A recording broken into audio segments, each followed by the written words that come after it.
पर तादाद बताई जा रही है कि इस पूरे जो स्टेडियम है उसके अंदर 15,000 की तादाद में लोग बैठे हुए हैं और यहाँ पर पहुंचे हैं मनसे और शिवसेना यूबीटी की तरफ से।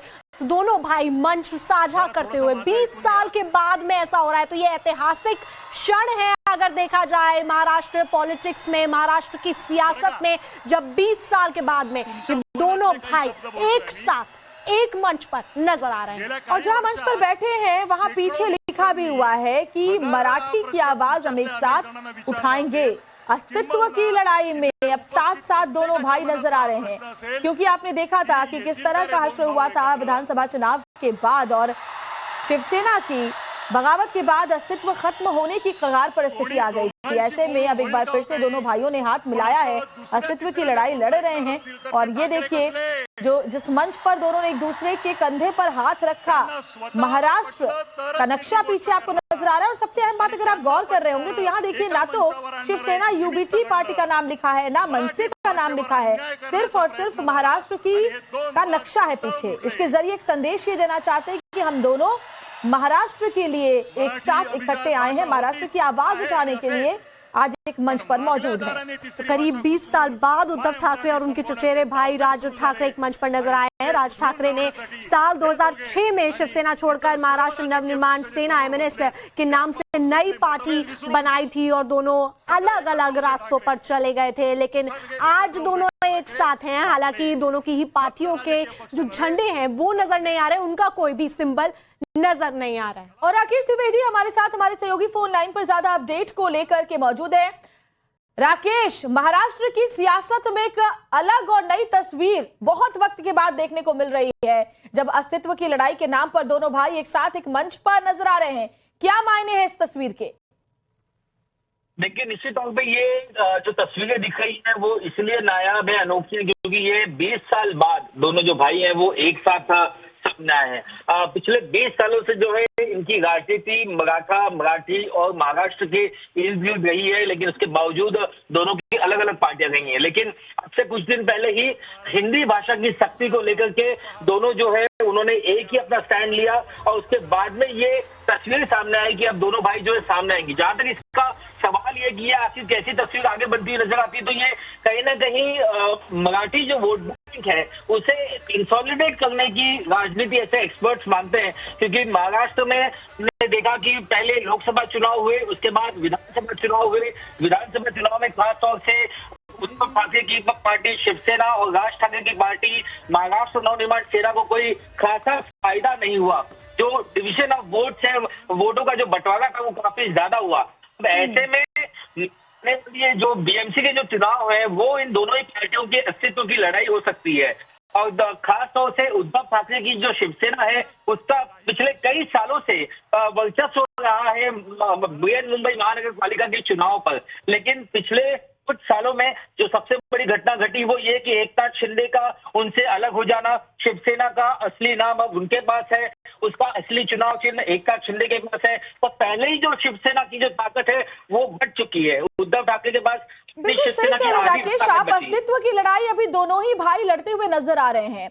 और हाल में जैसे हमने मराठी और हिंदी भाषा विवाद देखा है, देवेंद्र फडणवीस ने एक तरफ साफ कह दिया कि ये गुंडागर्दी नहीं चलेगी। अब देखना ये दिलचस्प होगा कि उद्धव और राज ठाकरे जब एक साथ एक मंच पर मराठी अस्मिता की बात करते हुए सामने आए हैं तो अब कितनी तनातनी महाराष्ट्र की सियासत में देखने को मिलती है।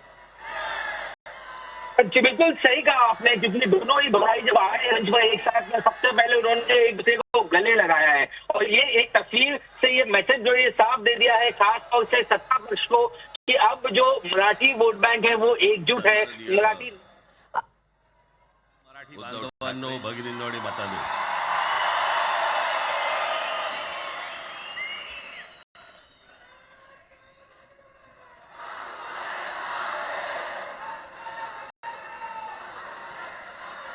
खरं तर दोघांची भाषणं संपली ना की एकत्र आरोळ्या ठोका।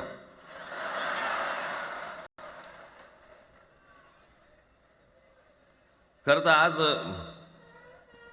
मोर्चा निघायला पाहिजे होता,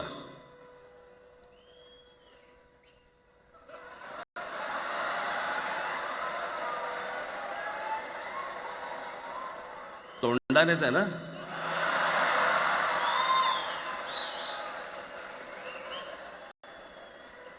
बस बस मोर्चा खरं तर निघायला पाहिजे होता. मोर्चा जो है असल में निकलना ही चाहिए था. मराठी माणूस कसा सर्व बाजूने एकवटतो याचं एक चित्र मोठ्या प्रमाणावरती उभं राहिलं असतं.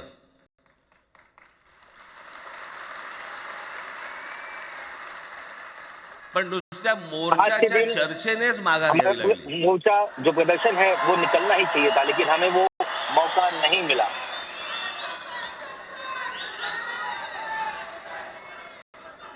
खरं तर आजचाही मेळावा हा खरं तर शिवतीर्थावरती मैदानात व्हायला पाहिजे होता. और ये जो आज की सभा हो गई है ये असल में शिवतीर्थ मैदान ओसंडून व्हायलाच होनी चाहिए लागतं. थी. पण पाऊस आहे, पावसामध्ये सगळ्या ठिकाणी अशा प्रकारचे काही जागा मिळत नाहीत फारशा मुंबईमध्ये. लेकिन बरसात है आणि और म्हणून मला बरसात आज में तुम्हाला ऐसी कोई सर्वांना जगह इथे यावं मिलती लागलं. नहीं. मी बाहेर जे उभे आहेत त्यांची इसीलिए आप दिलगिरी सभी को व्यक्त करतो की त्यांना यहाँ पर आतमध्ये आना येता नाही पड़ा. आलं. परंतु और जो लोग बाहर खड़े आता हैं काही मैं उनके लिए स्क्रीनवरती खेद अटपा. जताता हूँ कि आप लोगों को अंदर आने की जगह नहीं मिल गई है. मी माझ्या मुलाखतीमध्ये एक म्हटलं होतं की त्याच्यातनं या सगळ्या गोष्टी खरं तर सुरू झाल्या. मैंने अपने आणि मी असं इंटरव्यू म्हटलं में होतं कही की थी जिसके बाद से ही ये सब कुछ प्रक्रिया शुरू कोणत्याही हुई. वादापेक्षा आणि कुठच्याही भांडणापेक्षा महाराष्ट्र मोठा आहे. मैंने ये कहा था कि किसी भी वाद विवाद से बढ़कर महाराष्ट्र है.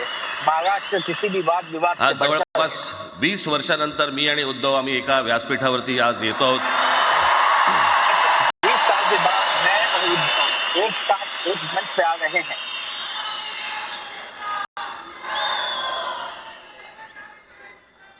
जे माननीय बाळासाहेबांना जमलं नाही, जे अनेकांना जमलं नाही, जो बालासाहेब आम्हाला ठाकरे दोघांना नहीं जम एकत्र पाए, आणायचं ते तो देवेंद्र कई सारे फडणवीसला दूसरे जमलं. लोगों को नहीं जम पाया. दोनों को साथ करने का काम वो इस बार हो चुका है.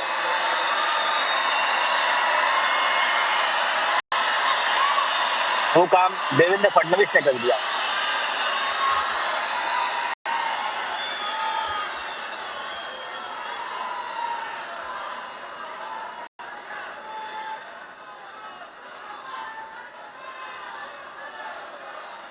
आता बऱ्याच सगळे चॅनल्सचे सगळे कॅमेरे तिकडे लागलेत, इकडे लागले, इकडे लागलेत. आता सभी जगह पे संध्याकाळी सारे मीडिया के चैनल के कैमरे लगे हुए हैं. यहाँ लगे हैं, वहाँ लगे.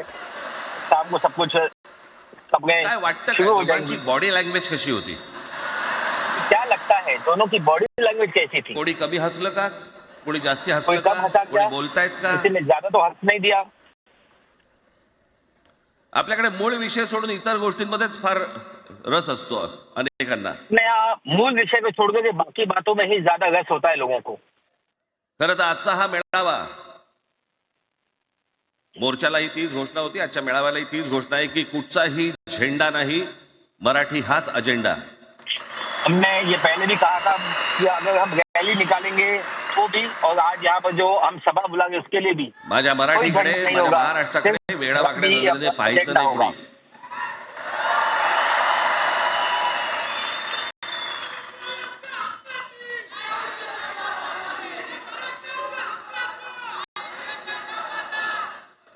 ठरलं ना आपलं सगळ्यात शेवटी द्यायच्या घोषणा.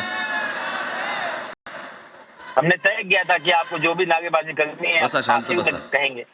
अब आप शांत बैठिए. खरं तर हा प्रश्नच अनाठाई होता, काही गरजच नव्हती.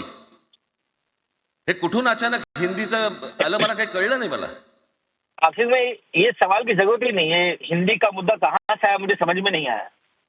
आणि हिंदी कशासाठी हिंदी, और हिंदी किस लिए हिंदी? कोणासाठी हिंदी? त्या लहान लहान मुलांवरती किसके लिए जबरदस्ती हिंदी? करताय तुम्ही. छोटे छोटे बच्चों पर आप जबरदस्ती थोप रहे हैं. कोणाला विचारायचं नाही, शिक्षण तज्ञांना काही किसी को विचारायचं नाही, पूछना कोणाला नहीं. काही विचारायचं नाही. बस किसी expert आमची को कुछ सत्ता आहे, पूछना नहीं. आमच्याकडे बहुमत आहे, आम्ही लादणार. हमारी सरकार है, हमारे पास बहुमत है, हम तुमच्या हातात सत्ता जबरदस्ती असेल लाद देंगे. ती विधान आपके हाथ भवनात. में सत्ता है, वो विधान भवन में. आमच्याकडे सत्ता आहे रस्त्यावर. हमारे पास सत्ता है रास्ते पर.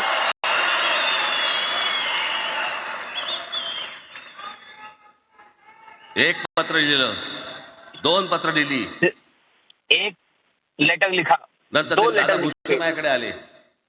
उसके बाद खुद मंत्री दादा भुसे मेरे पास आए। मला म्हणाले की आम्ही काय म्हणतो एवढं समजून तर घ्या, हम क्या, उन्होंने मुझसे कहा कि एवढं हम काय क्या म्हणतो कह रहे हैं एवढं आप समझ ऐकून तो तर घ्या. लीजिए। म्हटलं दादा सुन तो तुम्हाला एक लीजिए गोष्ट हमारी बात। सांगतो, तुम्ही काय सांगता ते ऐकून घेईन पण ऐकणार नाही. मैंने उनसे कहा कि आप जो कुछ भी कहना चाहते हैं वो सुन तो लूंगा लेकिन मानूंगा नहीं। मराठीच्या विषयामध्ये त्याच्यात तुम्ही तिसरी भाषा लादताय, त्रिभाषा सूत्र. कुठलं त्रिभाषा सूत्र आणलं? ये आपने 3 भाषा सूत्र क्या ले आए आप? त्रिभाषा सूत्र ज्या वेळेला आलं ते फक्त सेंट्रल गव्हर्नमेंट 3 भाषा सूत्र आणि जो राज्य आया सरकार, वो सिर्फ केंद्र सरकार सेंट्रल आणि राज्य गव्हर्नमेंट के सरकार यांच्यामधल्या दुव्यासाठी म्हणून हे त्रिभाषा सूत्र फक्त आणलं. सिर्फ केंद्र सरकार आज और कोर्टात राज्य सरकार के बीच के कोऑर्डिनेशन के लिए आया। इंग्रजीमध्ये सगळ्या गोष्टी होतात. कुठे आहे त्रिभाषा आज सूत्र? आप हाईकोर्ट में जाइए, सुप्रीम कोर्ट में जाइए, वहाँ अंग्रेजी में कामकाज होता तुम्हाला है। कहाँ सांगायला है लागले तीन भाषा केंद्रीय सूत्र? शिक्षण धोरणामध्ये, त्या धोरणातही नाही राहत. केंद्राच्या तो शिक्षण उन्होंने धोरणात कहा, मंत्री जी ने कहा कि जो सेंट्रल इधर एजुकेशन कुठल्या सिस्टम है राज्यातही नाही. उसमें है। मैंने उनसे कहा कि कहाँ है ये, ना केंद्र में है ना राज्य में है, 3 भाषा सूत्र कहीं महाराष्ट्रात नहीं। प्रयोग करून पाहिला तरी तो उन्होंने कहा महाराष्ट्र में प्रयोग करके देखना दक्षिणेच्या चाहिए। हिंगलवून विचारत नाही त्यांना.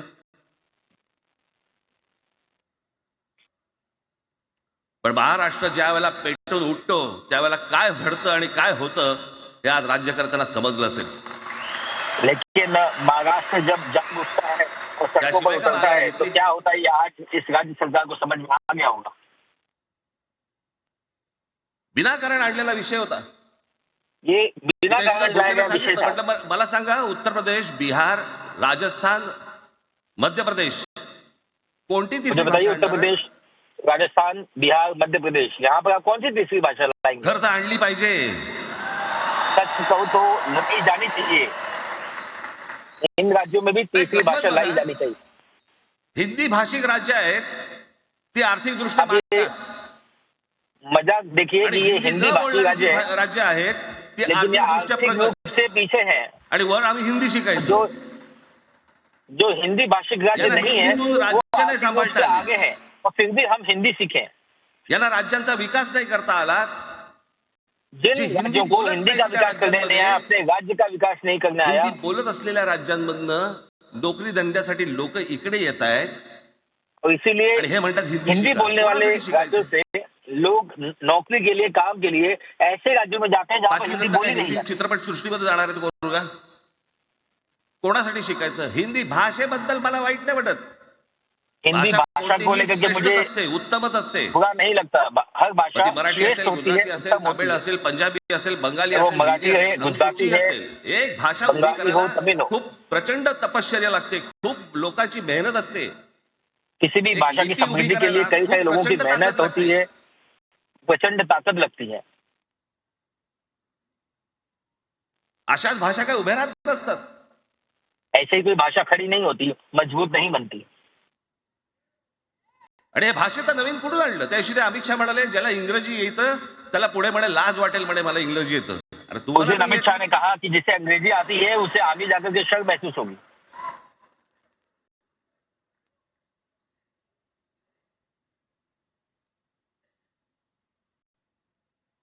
या संपूर्ण हिंद प्रांतावरती 125 वर्ष, 1400 वर्ष मराठ्यांनी राज्य केलं.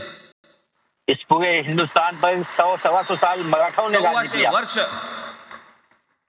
125 साल इतक्या राज्यांवरती आम्ही राज्य केलं. तो त्यावेळेला राज्यच नव्हती, पण जे प्रदेश होते त्याच्यावरती राज्य जब केलं. राज्य नहीं आम्ही थे तब हमने मराठी कई प्रदेशों पे राज्य किया, लेकिन हमने किसी पर मराठी गुजरातवरती, थोपी मध्य नहीं। प्रदेशवरती, राजस्थानवरती, पंजाबवरती, इतर हमने सगळ्या गुजरात, प्रांतांवरती मध्य प्रदेश, जिल्हे जिल्हे राजस्थान, अटोक पर्यंत पोहोचले होते पंजाब, मराठा साम्राज्य. हम जहाँ जहाँ तक मराठा अभी लादली? साम्राज्य पहुंचा, हमने कहीं पर भी मराठी थोपी नहीं। अरे हिंदी भाषा एक 200 वर्षापूर्वीची भाषा आहे. महाराजांच्या काळात पण नव्हती. हिंदी भाषा ये सिर्फ 200 साल पुरानी भाषा है। कशासाठी आणि कोणासाठी आणि काय करायचे नेमकं? किस लिए और क्यों और क्या करना है आखिर में? यांनी फक्त चाचपडून पाहिलं, चाचपडून. इन्होंने सिर्फ मुंबई स्वतंत्र देखा करता है कि येते का? पाणी कितना गहरा याच्यासाठी है. अगोदर जरा थोडंसं भाषेला डिवचून बघू. महाराष्ट्र शांत राहिला तर पुढे ते पाऊल टाकू.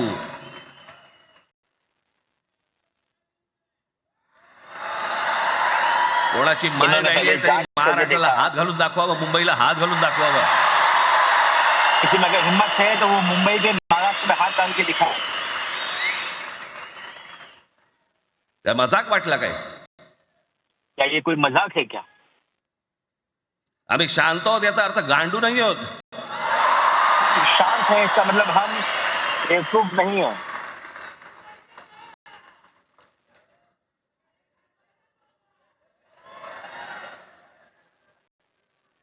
काही अंगावरती लादायचा प्रयत्न करता आणि मग आता माघार घेतली ना.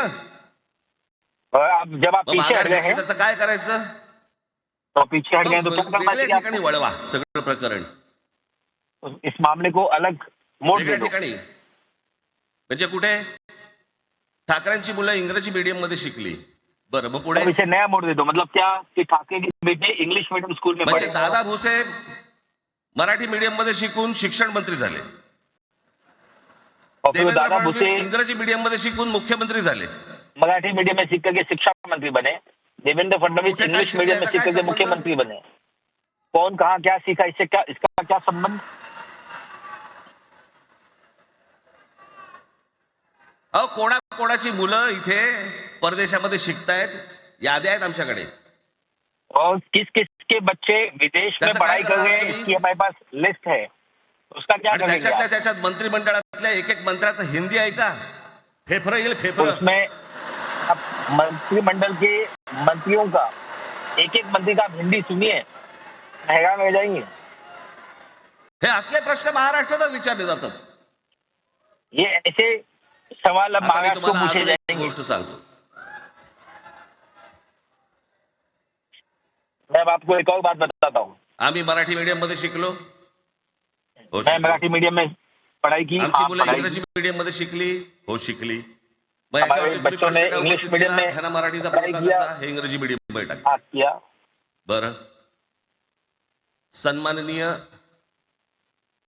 माननीय बाळासाहेब ठाकरे आणि माझे वडील श्रीकांत ठाकरे हे इंग्रजी मीडियम मध्ये शिकलेले आहेत. मैं आपको बता दूं कि सम्माननीय बाला साहेब ठाकरे या और मेरे दोघांवरती पिताजी तुम्ही मराठी बद्दल शंका घेऊ शकता दोनों का? इंग्लिश मीडियम में ही पढ़ाई की है. क्या आप इन दोनों के बारे में भी मराठी भाषा को लेकर कोई शंका रख सकते हैं?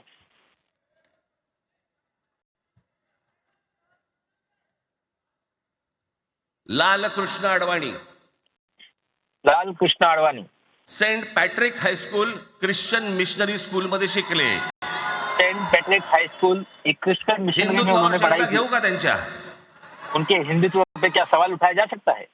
कॉन्व्हेंट स्कूल मध्ये शिकलेले आहेत अडवाणी. कॉन्वेंट स्कूल में सीखे हुए हैं अडवाणी.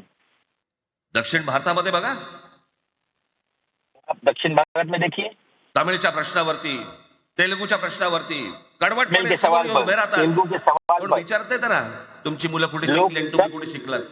कदम उठाते हैं, लेकिन क्या उनसे कोई पूछता है कि आपके बच्चों ने कहाँ पढ़ाई की? उद्या मी हिब्रू भाषेत शिकीन आणि मराठी बाळाचा कडवट अभिमान बाळगीन. काय प्रॉब्लेम आहे?